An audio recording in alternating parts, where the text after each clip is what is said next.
네, 재와 벌입니다. 재와 벌 이승호 변호사 모시겠습니다. 어서 오십시오. 네, 안녕하십니까. 예. 네. 어제 이재명이가 윤석열 대통령한테 강하게 이제 압박하고 요구한 것 중에 이제 최상병 특검이 있어요. 네, 네. 네, 이 부분에 대해서는 사실 국민들이 그 팩트를 잘 모르는 부분이 있어요. 문재인이와 종북주사파가 법을 고쳐가지고 군 내 사망 사건은 더 이상 군 수사기관이 다룰 수 없게 됐다. 민간 경찰이 수사하게 돼 있다. 뭐 이런 기본적인 팩트도 아시는 분들이 별로 없는 것 같더라고요. 네. 예. 그 말씀 지적하신 바와 같이 네. 2022년도 7월 1일자로 시행된 이제 군사법원법 네. 개정 내용부터 좀 설명을 드리는 게 정확할 예. 것 같습니다.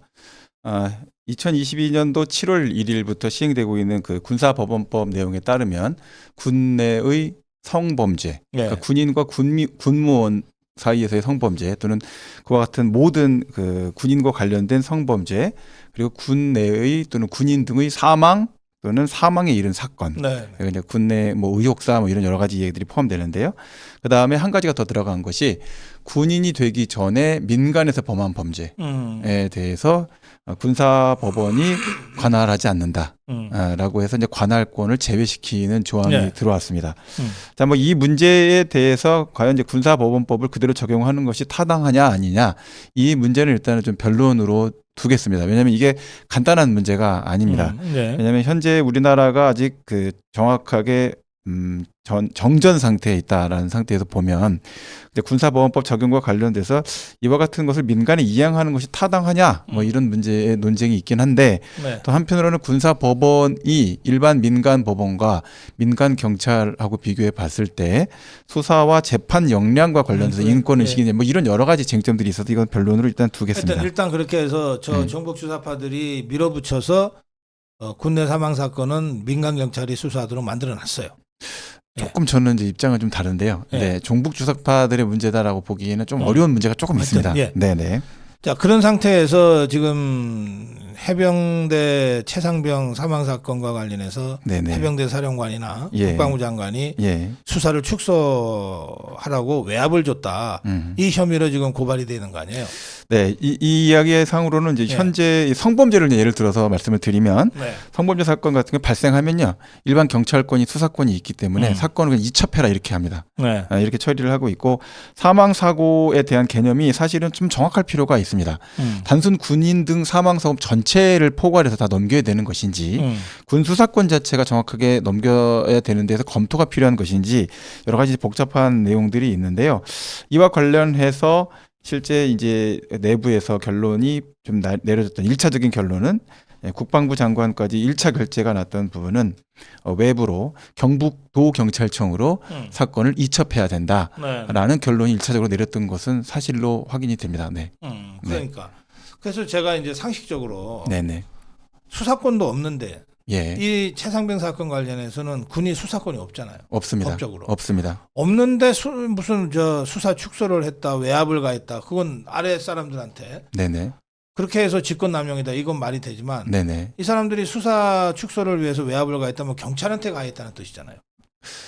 경찰에 가했다라는. 아니 수사권이 경찰에 있으니까 예. 그냥 상식적으로 얘기합시다. 네네네. 그러면 경찰한테 외압을 가해서 경찰이 수사를 축소하게 만들었다는 주장이란 말이에요. 그렇게 이게 볼수 말이 있죠. 되냐고요. 조금 더 설명을 좀 드려야 될 것 같은데요. 이거가 지금 저도 찾아보면서 설명을 할 때 네. 법제도가 변경되면서 네. 군 조직도 사실은 작년도에 발생된 문제고, 네. 아직 1년밖에 안 된 상태에서 전체를 다 파악하고 있지 못한 문제들도 있었고, 네.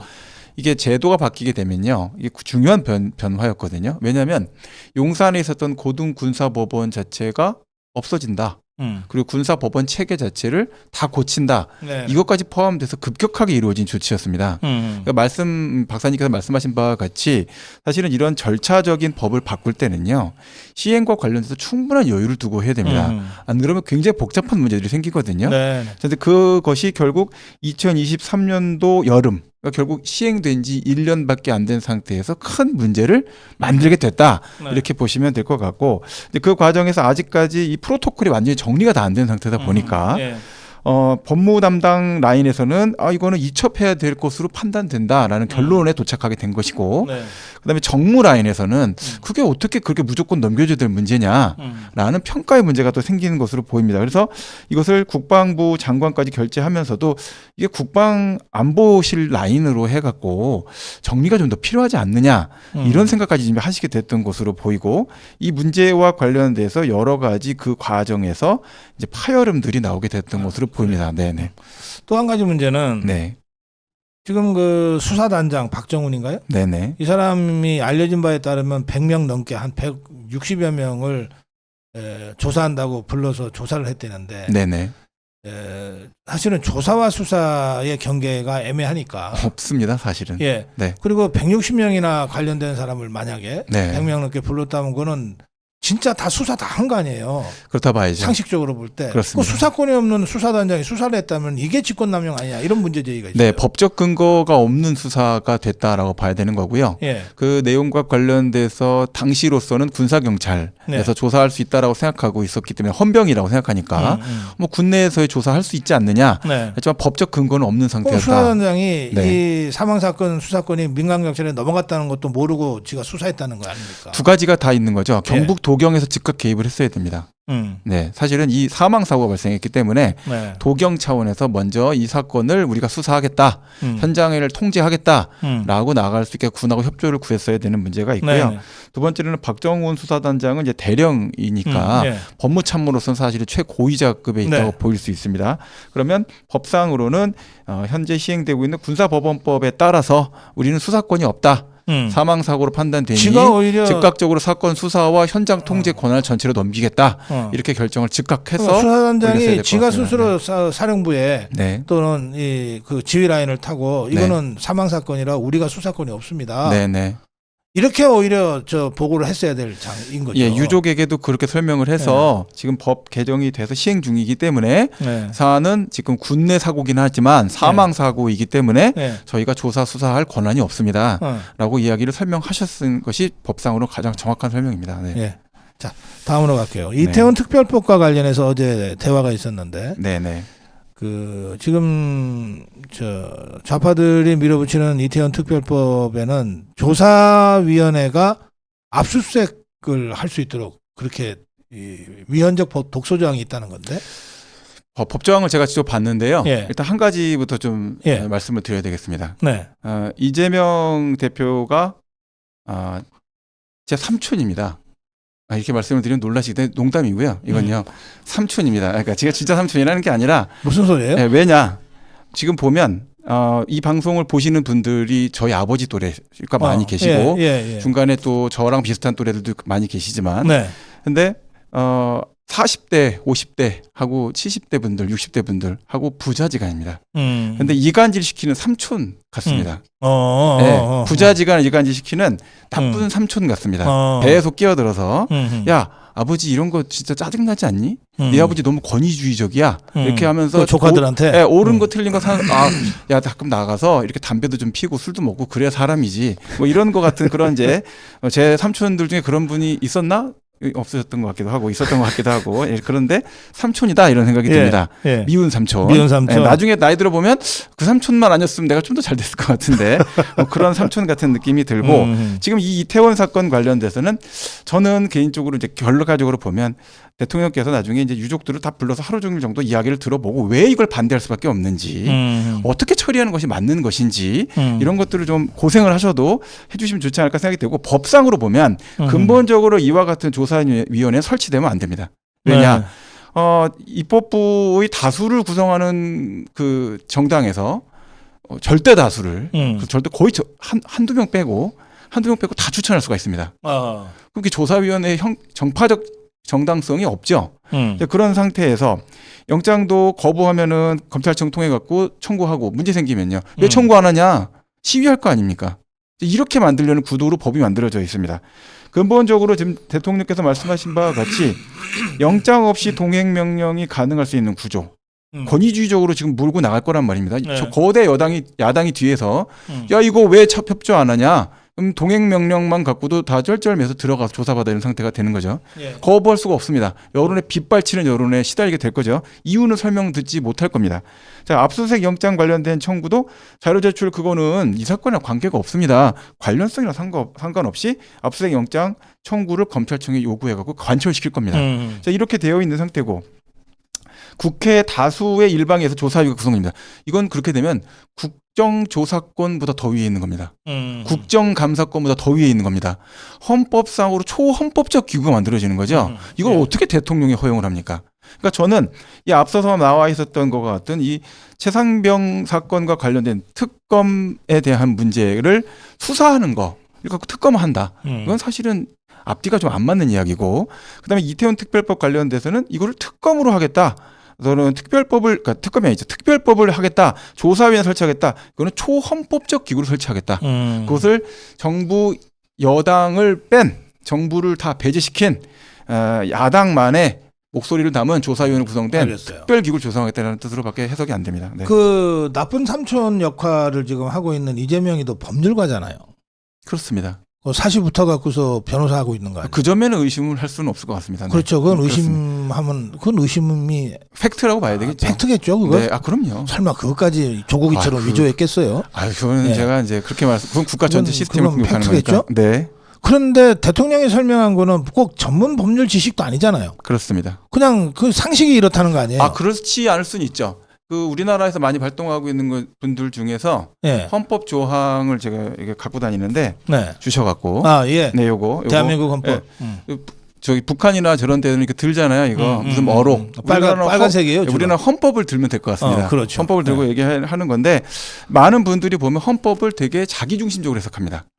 마치 이게 보면은 혼자 공부해서 혼자 법률을 다른 사람하고 토론해 보지 않고 독학으로 배우신 분들이 오류가 있을 수 있잖아요. 마치 그와 같은 형태의 이론을 수입하신 것 같은. 그래서 뭐 이렇게만 다 말씀드릴 수는 없긴 하지만 그 여러 가지 그 지금 이제 좌파라고 할 수 있는 분들의 네. 사상적인 지도자들 이 계시잖아요. 뭐 리영희 씨나 신영복 씨 같은 분들이 있었잖아요. 네. 그분들의 해석을 보면 한 분은 뭐 누구라고 지칭할 수는 없지만 북한을 위해서 해석을 했고 한 분은 사상적으로 보면은 경도된 자기 중심적 해석을 했지 않나. 뭐 이런 형태의 데들인데 그런 것들을 고려해서 반영을 하고 있는 그런 형태다라고 생각이 돼서 이 법리적인 문제를 따질 때 헌법을 갖고 생각을 하는 것이 아니라 네. 어록을 갖고 생각하시는 게 아닌가 이런 생각이 좀 많이 들고 이 법리적인 문제에 대해서 진지하게 헌법을 고려하시고 계신가 라는 생각이 듭니다. 네. 예, 알겠습니다. 자, 다음으로 갈게요. 예. 학생인권조례를 서울시 의회가 폐지했어요. 예. 그런데 이재명이하고 조국이 특히 조국이가 이걸 그러면 국회에서 입법으로 하자 예. 이러고 주장하고 있는데 네. 어떻게 봐야 됩니까? 두 분한테 제가 여쭤보고 싶습니다. 예. 인권이 뭡니까? 라고 여쭤보고 싶어요. 인권이 뭡니까? 인권은요, 천부 인권의 약자입니다. 예. 천부 인권의 핵심은 뭘까요? 우리가 계속 얘기하고 있는 자유파가 부르짖고 있는 자유권입니다. 자유권 없는 평등권이 의미가 있을까요? 그렇죠. 예. 예. 자유권 없는 생명권이 무슨 의미가 있습니까? 그렇죠? 자유권 없는 표현의 자유, 언론 출판의 자유, 그게 무슨 의미가 있습니까? 그러니까 근본적으로 자유권이 중요합니다. 그래서 자유권과 관련돼서 저희 그 법률가들이 좀 착각하기 쉬운 것 중에 하나가 네. 대한민국 헌법이 평등권이 신체의 자유보다 한 조항 앞서 있습니다. 그러다 보니까 인간은 존엄해야 돼. 밑에 보면 평등권이 있거든요. 그러니까 인간의 존엄은 평등인가 보다 이렇게 생각합니다. 그러나 인간의 존엄은 평등이 아닙니다. 인간의 존엄은 자유죠. 천부로 하늘로부터 물려받은 권리는 자유권이지 근본 평등권이 아닙니다. 네. 자, 그런 형태에서 시작이 되고 자유롭기 위해서 평등이 필요한 거죠. 자유롭기 위해서 표현의 자유가 필요한 거죠. 여러 가지 문제들이 쭉 내려옵니다. 자, 이 인권과 관련돼서 가장 큰 교육 현장의 문제, 조례를 제정하고 안 하고의 문제가 아닙니다. 근본적으로 인권 조례를 만드는 사람들의 머릿속에 갖고 있는 생각은 딱 하나밖에 없어요. 차별당하면 안 되지. 근데 왜 차별을 당하면 안 되는지 생각이 없어요. 그러니까 이와 같은 조례가 악법이 되는 겁니다. 그 현장에서 교사는 차별만 하면 안 돼. 차별만 하면 안 돼. 라니까 교육을 못 해요. 아이들이 배워야지. 뭘 알아야 자유를 누릴 거 아닙니까? 무식한 상전이 상전입니까? 무식한 사람이 어떻게 자유심이 됩니까? 배워야 자유심이 됩니다. 자, 이런 문제가 되는 거라서 학생 인권 조례를 폐지되는데 이걸 똑같은 내용으로 법으로 만들자. 더 설명은 안 드리겠습니다. 네. 네. 네. 느낌이 딱 오시잖아요. 그죠? 네. 자유를 모른다. 이런 생각이 듭니다. 자유를 모른다. 네. 예, 그냥 넘어갈게요. 네, 네. 의협이 뭐 곧 이제 새 회장이 취임을 할 건데 네. 변호사를 2배로 늘렸다 그러나요? 저는 그래서 변호사 2배로 뽑아준다는 얘기인 줄 알고 좀 그거 좀 음. 준비해야 되겠구나 이렇게 생각해서 갔더니 4명 뽑는다고 하시더라고요. 2명에서 4명으로. 그래서 큰 변화는 없다. 네, 그건 큰 메시지는 안 됩니다. 그건 한 40명 뽑으시면 그건 의미가 있습니다. 왜냐 의료 사실은 여러 가지 문제가 많습니다. 법적 절차와 관련돼서 의사 선생님들한테 제가 이제 직접 뵙고 뭐 가게 되면 욕 많이 먹겠고 또 부산 가면은 이제 의사 선생님들하고 많이 친하거든요. 테니스도 같이 치고 하는데 아마 가면 이 변호사 뭐 방송 봤는데 이제 요새는 뭐 우리 공격하대 뭐 이런 얘기 하실 거예요. 근데 저는 개인적으로 개개인을 공격하고 싶은 마음은 없습니다. 네. 그러나 한 가지만 예를 좀 들을게요. 요양병원과 요양원이 있습니다. 그래서 요양병원하고 요양원은 다른데 요양원과 같은 경우에는 이제 적용되는 게 사회 요양급여 관련된 사회보험법이 관련된 게 적용이 되고요. 요양병원은 의료법이 적용이 됩니다. 적용되다 보니까 법적으로 봤을 때 어떤 쪽이 더 그 노인들을 보호하느냐.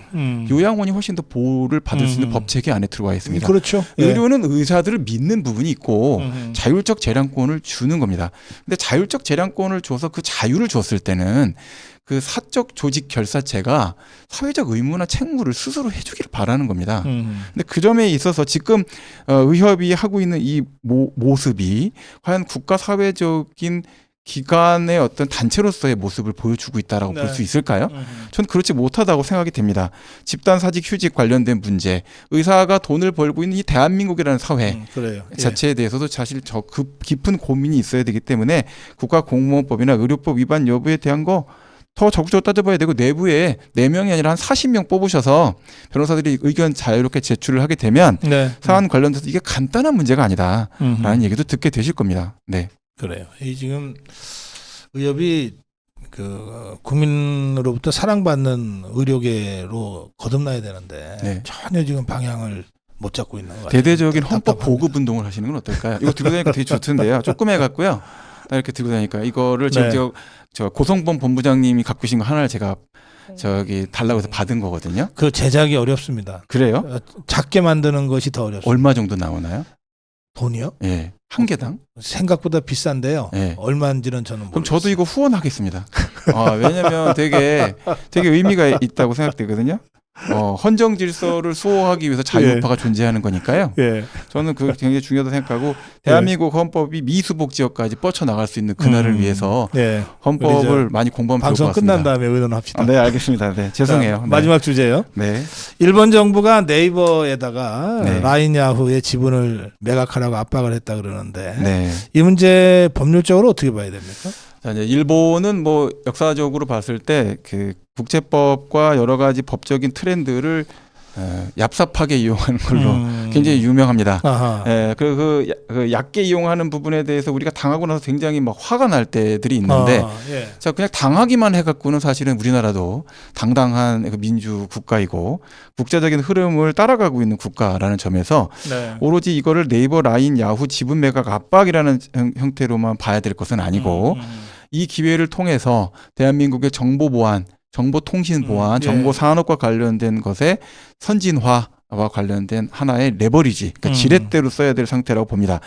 그러나 이제 개인정보 유출 사안과 관련돼서 보면 분명히 일본 정부도 상당 부분 이중잣대를 적용하고 있는 것으로 보여서 그 부분에 대한 정부 차원에서의 항의는 필요하다라고 보이고. 네이버가 뭘 잘못했다고 일본이 이렇게 압박하는 거예요? 그러니까 이제 지금 제일 큰 문제가 뭐냐면 개인정보가 유출되는 사태들이 생깁니다. 그러다 보면은 이제 뭐 많은 국가들에서 개인정보 보호와 관련돼서 개인정보 유출, 그러니까 플랫폼 사업자들의 개인정보 유출 문제가 터집니다. 그런 문제들은 그동안 우리 사회에서도 문제가 많이 됐어요. 해킹을 많이 당하는데요. 특히 우리나라의 경우에 북한이나 중국이나 러시아나 이런 문제가 되는데 가장 큰 문제가 뭐냐? 국가정보원이 사실은 중심이 돼서 국가안보실이 중심이 돼서 해당되는 컨트롤 타워 역할을 할 수 있게끔 사실 힘을 모아줘야 됩니다. 근데 여태까지 견제와 균형이 중요하다라고 하고 있는 이제 좌파 정부 또는 민주적인 뭐 절차 통제가 중요하다라고 주장했었던 형태의 대통령들이나 그 세력에서는 계속 국가정보원의 기능을 약화시켰습니다. 그랬죠. 그렇게 되다 보니까 개인정보 유출 사건과 관련된 문제는 사실 정보 보안의 문제고 그 보안의 문제는 사실은 국가 안전 보장의 핵심적으로 직결되는 문제입니다. 예. 그러니까 결국 이 문제에 대해서는 민주당의 책임이 있습니다. 음흠. 예. 그리고 이 문제와 관련해서 네이버와 관련된 이런 문제에 대한 지적을 당할 때도 민주당 정부가 현재 정부 아니죠. 민주당 정권을 잡을 수 있는 가능성이 생기니까 일본이 지금 이 부분에 대해서 문제 제기를 하고 나와서 정권이 만약에 혹시 교체된다면 그때 나올 수 있는 2차, 3차의 파도에 대해서도 지금 고려하겠다라는 하나의 이제 뉘앙스가 나오고 있는 거다라고도 보입니다. 자, 이 점에 관련돼서 우리나라 기업이 절대 차별받아서는 안 되겠고요. 네네. 네이버라고 하는 대표적인 플랫폼 사업자가 일본뿐만 아니라 태국이나 여러 국가에 영향을 두고 있는 라인이라는 사업장을 빼앗겨서도 안 되겠죠. 예. 자, 그런 점에서 한일 투자 협정과 관련된 국제 조약에 대한 분석도 충분히 이루어지면서 명분상으로도 이 형평이 있는지 또 내부적으로는 단속해야 될 부분이 국가정보통신과 관련된 보안 산업 네. 전체 육성 그리고 보안 산업과 관련된 수준 국민의 보안 의식과 관련된 것을 새롭게 정비해야 된다라는 생각이 듭니다. 지금까지 우리 정부가 좀 보고 있다가 결국 예. 맞대응에 나섰다 그러는데 이게 네. 우리 정부가 마땅히 나서야 될 일이다. 저는 정부에서 명분상의 문제에 대해서 형평에 대한 이중잣대에 대한 문제는 이야기를 하면서 네. 내부적으로는 그 명분을 우리도 더 정비를 할 필요가 있다는 겁니다. 그래서 개인정보 유출 사안과 관련된 이런 문제들이 반복되지 않도록 예. 대한민국 전체의 법제도뿐만 아니라 전체적인 정보 보안 산업과 관련된 육성 정책에 대한 걸 정리를 해야 되고 이거에 대해서 근본적으로 저는 어제 이재명 대표가 왔다고 한다면 국가의 안전 국가 안전 보장을 생각하시는 분이라고 한다면 이 문제를 어떻게 논의할 것이냐에 대한 거를 사실을 걸요? 이게 무슨 문제를?